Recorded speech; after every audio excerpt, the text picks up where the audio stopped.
Welcome back. This is our last two chapters of the book. I hope you've enjoyed our book. All right, chapter 17, The Mystery Solved. Mr. Dandeville was a Russian born in cold Siberia, the youngest of 17 children. Some say only 14. His father, a schoolteacher, became blind and some time after died. But his mother, who supported the family after the death of her husband by operating a glass factory, saw some great spark in young Dmitri. She sacrificed everything and took him to learn science, first in Moscow, then in St. Petersburg, where he later became a professor of chemistry. Those of us who may never have heard of Mendeleev's famous order of the periodic table may remember having seen a picture of him, for he is, with all due respect, a bit odd-looking. In every picture or sketch we see him with his brilliant head sitting, so it seems, right above, on top of his shoulders, a wild beard framing the lower part of his face, and an even wilder head of hair framing the upper part. He is said to have cut his hair only once a year, when the weather turned hot, and it was so unruly that someone said to him, every hair of his head seemed to act in independence of each other. But his appearance aside, Mendeleev deserves every honor for finally figuring out the order of the elements of the table, and even more interestingly, using that order to predict the discovery of unknown elements where the holes were. He discovered the order by playing cards. He wrote the properties of each element on a separate card, whether they were reactive or non-reactive, or found in acids or bases, or in metals or non-metals, or combined with other elements in this way rather than that way. Then he started to arrange them, and arrange them again, and rearrange them, arranging until he noticed that, much as Newlands had realized, but quite imperfectly, the properties of elements reoccurred periodically. This is why it's called the periodic table, and why the horizontal rows are now called periods. When something reoccurs periodically, it repeats a pattern, like notes in a scale, or the numbers in our number system. So the periodic table merely means that for some mysterious reason, the elements are not just thrown together by nature in a jumble, but show very regular, astoundingly regular patterns, if we are clever enough to uncover that underlying order. Mendeleev is certainly clever. He published his first table, later called the vertical table, in 1869.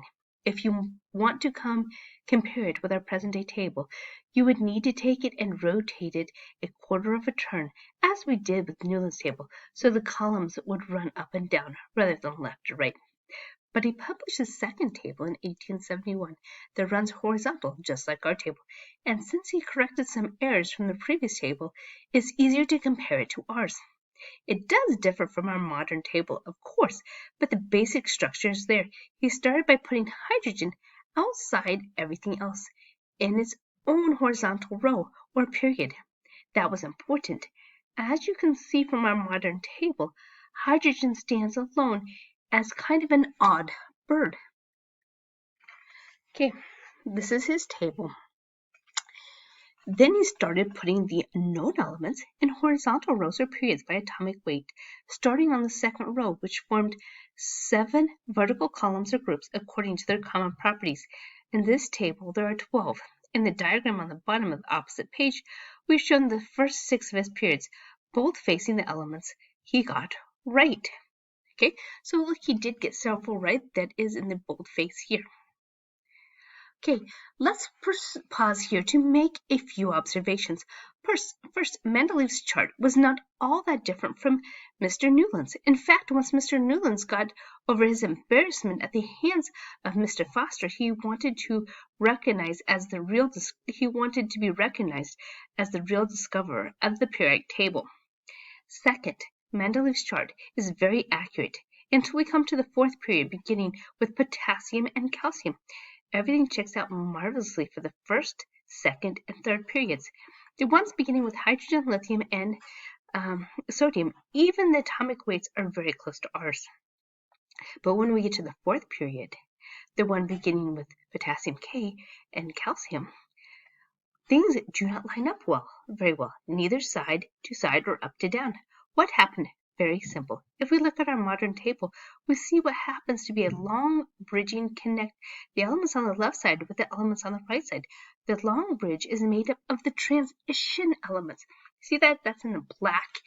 That's in the black right here. Black right here. Elements and Mendeleev got mixed up because he did not yet know that this long bridge existed between groups 2 and 3. But since he did know some of the elements which occurred in this transition element bridge, he sometimes mistakenly put them in the wrong place. There was another interesting and relative problem. He had leftover elements which he could not squeeze into the chart without knocking everything into confusion. He put these elements in another group, Group 8. Again, we are looking at the top half of this table. If he had known they were such a bridge of transition elements between group 2 and 3, then he could have cleared up the problem very quickly.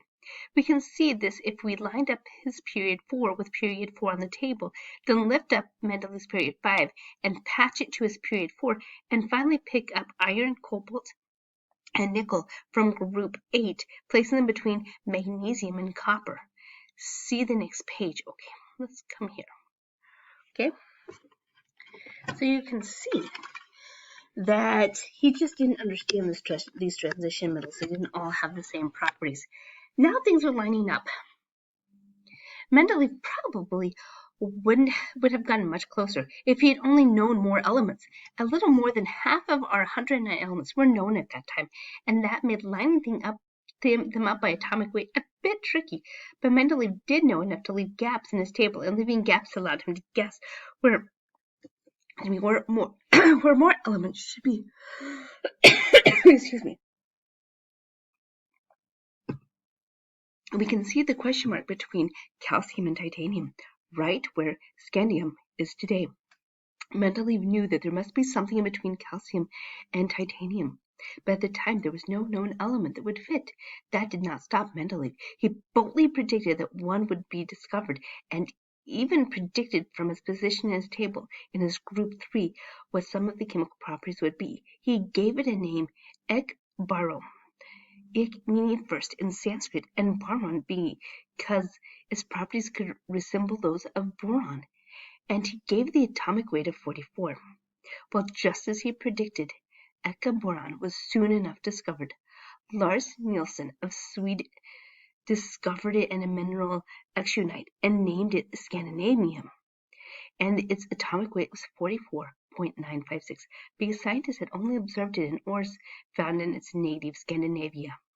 Looking at Mendeleev's table, it made sense that Eka-boron lined up right under boron, and aluminum should have the same properties.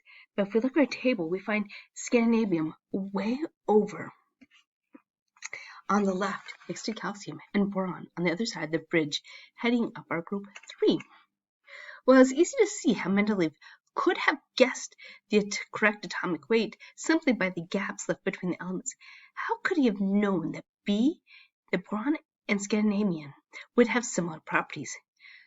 To make a complicated thing a bit simple, as far as main properties are concerned, the bridge of transition elements is very smooth, in many respects very slight transitions, so the properties of some of them are not all that different from those that occurred either in group 2 or group 3. But we should not forget the simple truth that Mendeleev's chemical nose was very keen, leading him to see clearly what others could only see dimly, even if the final version of the table turned out differently.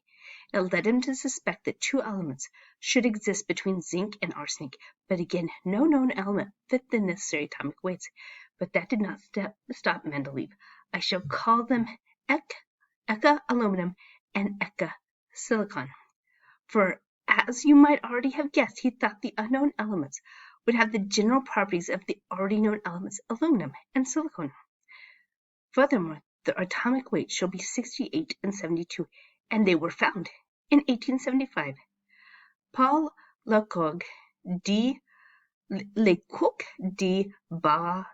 Badron discovered Eka aluminum, but since he was a great patriot of France, he called it gallium. Atomic weight 69.72. France's Gallic history, some suggest the major. Lecoq was even more sly, for Lecoq was a bit of a chancellor, Gallus being the Latin name of the crowing cock. In 1886, Clemens Winkler discovered eka silicon, but he named it germanium. The atomic weight was 72.59, for he thought his people and Germans were every bit as clever as the French. But not only did Mendeleev use his table to predict the discovery of previously known elements, he used to correct the accepted atomic weights of elements. For example, the accepted atomic weight of a recently discovered element, indium, the accepted atomic weight would be put in between arsenic and selenium. But there was no room between the two, and furthermore the properties of indium did not fit that place in the table. Looking at its properties, Mendeleev declared that it must be between cadmium and tin, right where we find it today. He did the same for uranium and gold, and recalculated weights fit. Now, that does mean that Mendeleev always predicted accurately, but he did not match all of the time, and that gave others the confidence to adopt his system and correct his errors. Once the system was accepted, elements began to be discovered left and right, whether he predicted them or not. In relation to the magnitude of his correct insights, the size of his errors is rather small by comparison. This is why Mendeleev is credited with establishing the modern periodic table of the elements. When he died in 1907, his students carried huge periodic table place cards in the funeral procession, and if you look at the element 101 near the end on the second row of the double strip of elements running along the bottom of the periodic table, you will find MD, Mendeleevium. Named after Mendeleev himself, Mendeleevium is not, however, a natural element, but an artificial one. It was created in 1955 by a team of scientists in California, and Mr. Mendeleev, you deserve to have an element named after you for doing so much to unravel the mystery of the periodic table of elements. But of course, we know that you could not have done it without a whole army of alchemists and chemists stretching all the way back to the first lucky human being to have discovered the shining nugget of gold on the riverbank. The mysteries continue. Chapter 18. With Mr. Mendeleev, we have gotten the logic of the periodic table, or at least we might say we have the general logic. Why? Because the general order of the rows of Mendeleev discovered through lining up the elements by atomic weight is correct, but lining them up by atomic weight, oddly enough, is not. And with so many before him in the history of science, he got the right answers, but not exactly the right reason. Mendeleev could not have gotten the right reason. However, the real reason of the beautiful order of the periodic table requires destruction of Dalton's indestructible atoms.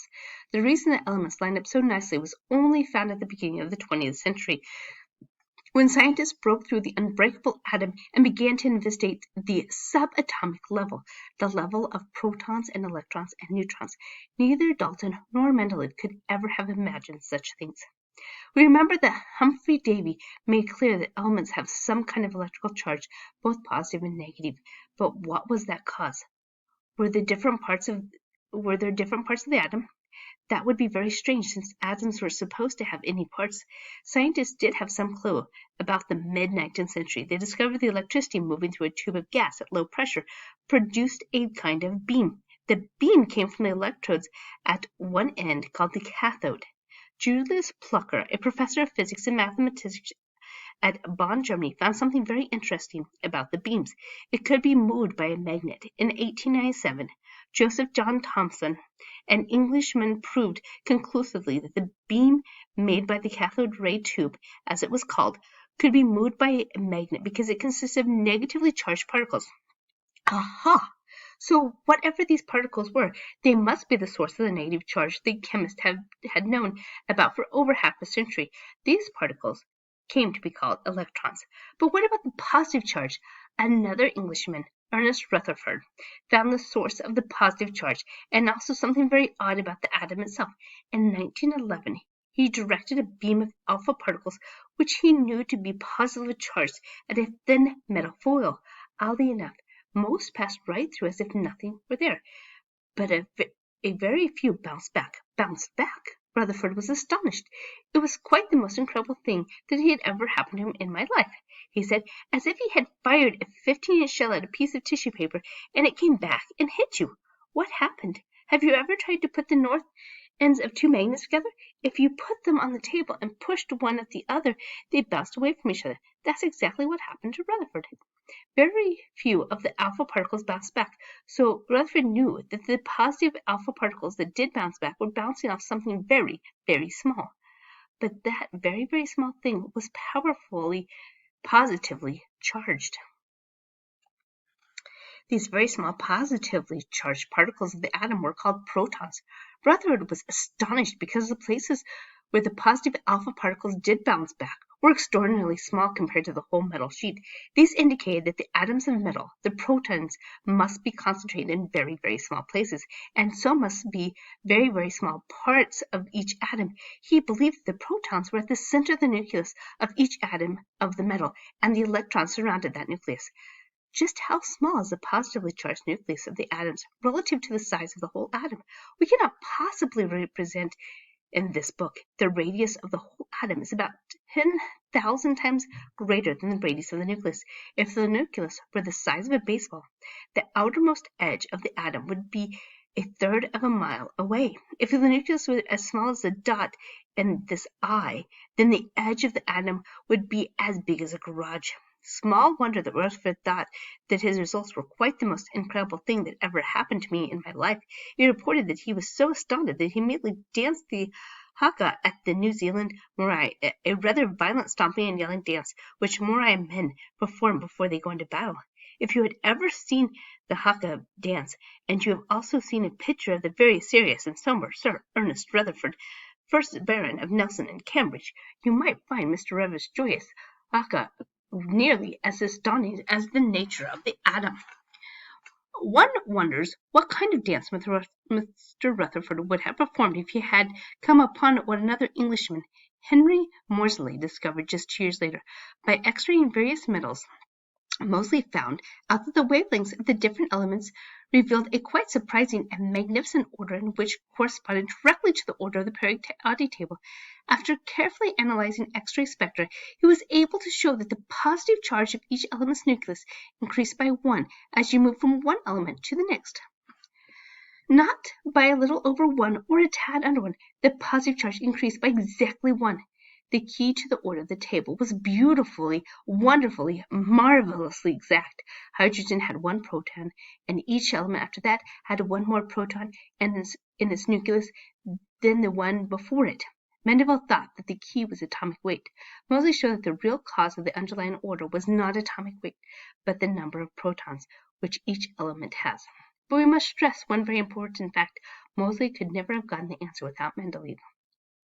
Before we look at the atom and the periodic table in more detail, we must note that there was another important part of the atom yet to be discovered, the neutron. But its discovery would not occur for another 2 decades. Scientists discovered it because the weight or mass in an atom was not adding up properly. Electrons had barely any mass at all, and protons had only about half the mass needed. Scientists already found the source of the positive and negative electrical charges of the atom. Could there be some part of the atom that needed mass but no electrical charge? Indeed, the neutron, which has no charge but is electrical neutral, hence the name. As it turns out, it is slightly heavier than a proton, at 1,838 times as heavy as the electron, a perfect fit. No doubt this all seems rather hard to grasp, but if we look at the particular example of an element, let's use carbon, it will become clear, and we shall begin to see how this subatomic world is the real key to the order of the periodic table. We will use a circle with the positive end for the proton, since it has a positive electrical charge, and a circle with a negative charge for the electron, since it has a negative electrical charge, and just the circle for the neutron, since it has no electrical charge at all. Okay, so you can see here in carbon, 6 is the atomic number, so the number of pluses, 1, 2, 3, 4, 5, 6. Okay, we can see that the electrons are 1, 2, 3, 4, 5, 6. Okay, and the atomic weight is the protons, electrons. We have 1, 2, 3, 4, 5, 6. So everything has 6 in this one. So the atomic number refers to the number of protons in the nucleus of atom. For carbon, it is 6. For oxygen, it's 8. For lead, it is 82. So if you start at hydrogen with atomic number 1, then you go to helium with atomic number 2, then to lithium with atomic 3, and so on as you just count from 1 to 109 horizontal rows of elements by atomic number, the number of protons which each element has. And again, that is the real reason why the elements line up horizontally and not cause of atomic weight. If we go to tellurium, with atomic number 52 and atomic weight of 127.6. We can see the problem of lining up elements by atomic weight. The next element in line is iodine, with atomic number 53 and a weight of 126.904. The number of protons has gone up by 1, but for very complex reasons beyond the scope of this book, for example, to explain, the atomic weight has dropped. We should also note that since the atomic numbers are always whole numbers, 1, 2, 3, 4, and so on, they are quite exact and therefore much easier to deal with atomic weights. But why do the elements line up vertically? Very simple. Although, like most everything else, it is not so easy to discover. While the number of protons tells us how elements line up one after another horizontally, if that were all that we had, our table of elements would be just one long horizontal row. And so on until we get to meitnerium. An atomic number 1 and I have, of course, 109 protons, but that is not what we found, and the reason for this is the number and structure of the electrons around the nucleus and protons and neutrons. We recall that Mendeleev saw that when the elements were put in order and increasing atomic weight, periodic similarities began between properties of the elements appear, and those periodic similarities allow the elements to be aligned in vertical groups. What causes these similar properties? The electrons, which of course Mendeleev could not have known anything about, for they had not been discovered yet. The number of electrons and their position in the shell appears on the right side of the element in the table. Let us look at the vertical column in 1a to see the pattern. First, we notice that for every element, the number of electrons is equal to the number of protons. Okay, so we can see this. 1, 2, 3, 4, 5. There we notice the last number is added, always 1.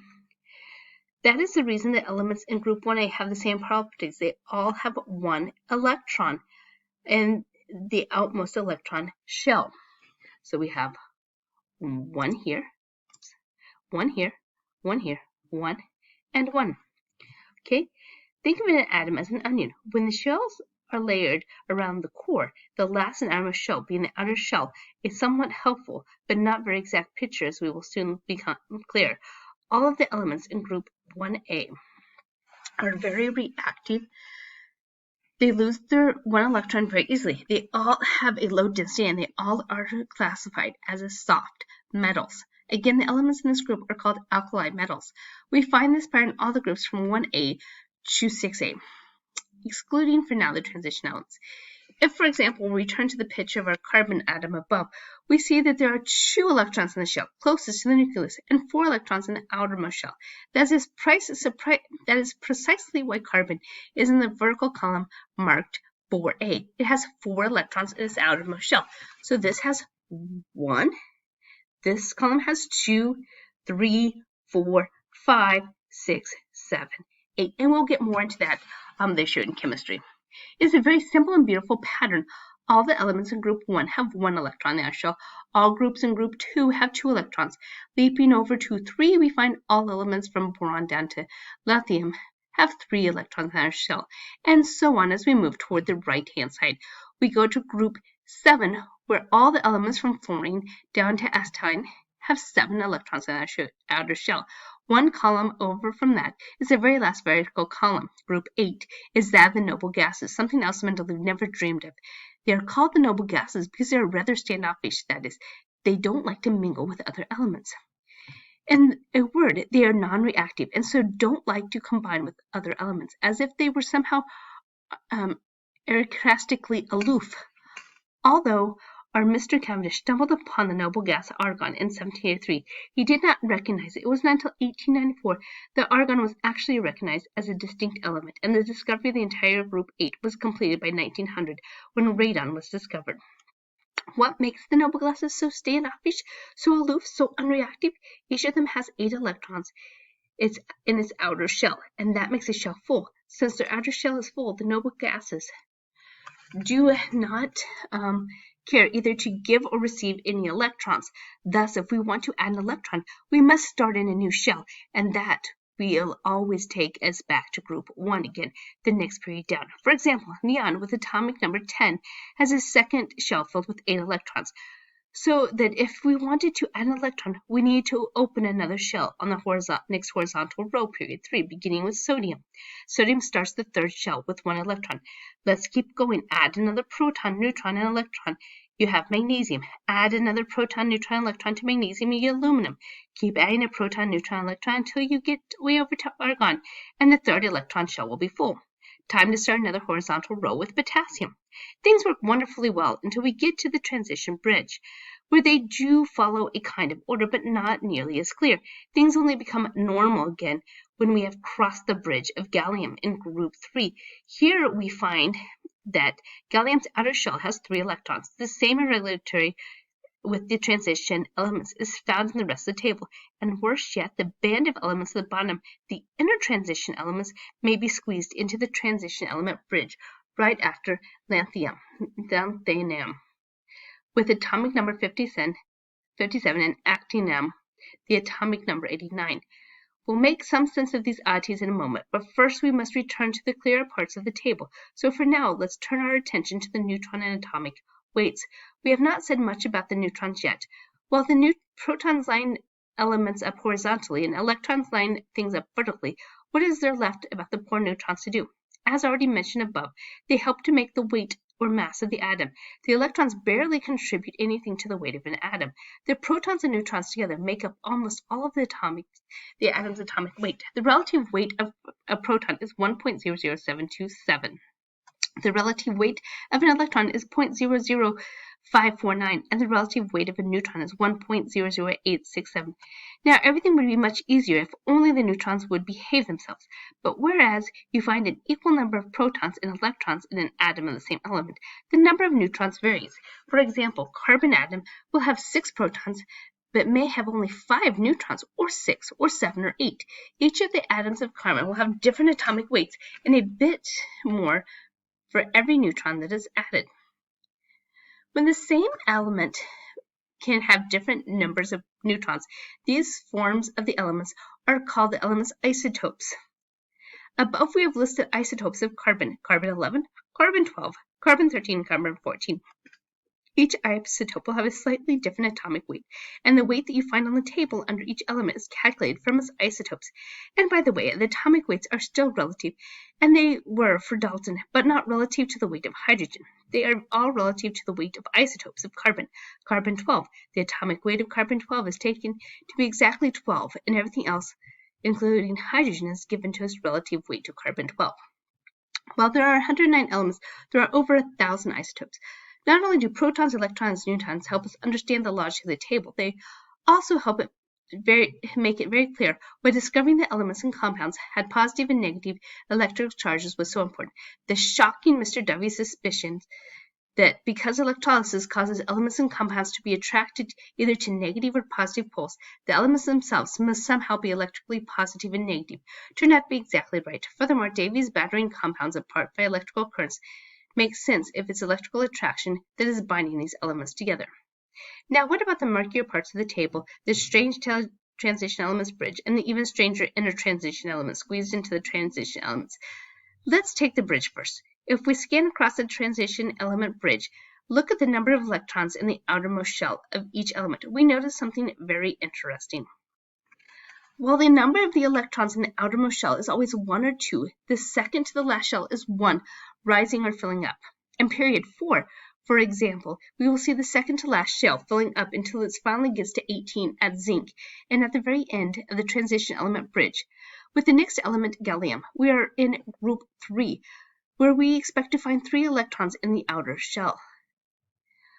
So we do. Now we simply continue adding 1 electron to the outer shell as we march across germanium to krypton, where we have completed we have completed the outer shell with 8 electrons and are ready to go down a row and begin the next period, 5, with rubidium. Not too confusing, the fundamental difference can be boiled down to this. The main elements, group 1 through 8, fill up with the outermost electron shells with transition elements. Fill up one of the inner electron shells. What about the inner transition elements, the so-called lanthanide and actinide series floating through the bottom of the table? Fear not. Recall that they are all squeezed into the transition element bridge. That tells us that somehow they are going to fill up inner rather than outer electron shells as we march across the element to element. Note again, however, the inner transition elements are squeezed in. Elements 57 through 71, the elements of the lanthanide series, have to fit into the little space between barium and hafnium. Elements 89 through 103, the elements of actinide series, must be wedged into little gaps between radium and rutherfordium.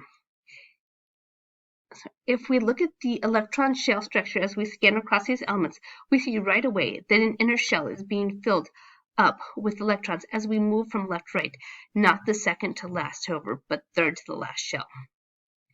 By then we get to lutetium. We have finally filled up the shell completely with 32 electrons and are ready to return to the transition element bridge with hafnium and pick up the pattern of filling the second to last shell again. And so there we have it. We know the reason of the structure of the periodic table elements. Is that the end of the story? No, not in the least, because this is not the end of the mystery. The deeper scientists dig, the more mysterious things turn out to be. The atom world is strange enough. The subatomic world is stranger still. Have we even reached the end of the number of elements? Not at all. We do not know how many elements there might be because we have taken to making them ourselves. The last, heaviest naturally occurring element is number 92, uranium element. 93, neptunium, was produced artificially in 1940. Although scientists have since identified very small parts of NP occurring naturally, so we might put NP rather than uranium as the last natural element. Beyond NP, all the rest of the elements are artificially produced as well, and so scientists have stretched the periodic table beyond element 109 by making even heavier elements. Element 110 is called unililium, and it was claimed to have been made in 1994 at the same laboratory that made elements 107, 108, and 109. The name unililium simply means 110 ion, a name used until they think of something more fitting. It was created by fusing the nuclei of lead and nickel atoms, which makes perfect sense mathematically. Nickel has 28 protons and lead has 82 protons. If you add them up and fuse them, you get 110 protons and a new element, 110ium. Easy mathematics, but it took 10 years to do it. And only 4 or 5 atoms were made. These atoms were so unstable that they fell apart or decayed about half a thousandth of a second. Element 111, uniononium, created just a month after only 3 atoms were made, and it was done by adding nickel and bismuth to get 111 protons in the UUU nucleus. Alas, the 3 atoms UUU were only around for a fraction of a second. Element 110, UUB, made in 1996, but only 1 atom of it. How did they get it? By adding zinc with lead to get a nucleus with 112 protons. Element 113, I've not heard of yet, have you? In 1999, Russian scientists reported making element 114, UUQ, 1 atom of it. Element 115, no news here. Element 116, UUH, was reportedly made in 1999 as a byproduct of the creation of element 118, UUO, by scientists in California. But whether these elements were indeed created is still a matter of controversy. Time will tell. Simply put, we do not yet know the limit of making atoms of new elements artificially, and because these high-number artificial elements decay so rapidly, we do not even know much at all about the ones that have been made. How far we can go and what these elements are like are mysteries. But these are not the only mysteries with which we are faced. The structures of the atoms, as we have pictured it, to say the very least, enormously simplified. Real electrons, for example, are not nice little round balls flitting around perfect round orbits. They are odd combinations of waves in a particle which leap about in ways that we have great difficulties understanding. Also remember how astounded Mr. Rutherford was to find that the atoms out of which every material thing in the universe is made seem to be made mostly of empty space. That is mysterious indeed. Perhaps someday we shall find this filled with something even more mysterious. Perhaps not. We do not know. And that is not all. We cannot picture the number of subatomic particles because beyond electrons, protons, and neutrons, there are positrons, neutrinos, and photons, mesonons, muons, and pions, and hundreds of other very small and very, very strange particles, all of which make up the atoms of the element. Scientists have been trying to classify them just as they classify the elements, and that they're leading to another table. But the order of that table is a mystery the scientists are thick in the middle trying to solve. All right, I hope you've enjoyed our book, and I will see you next time. Bye.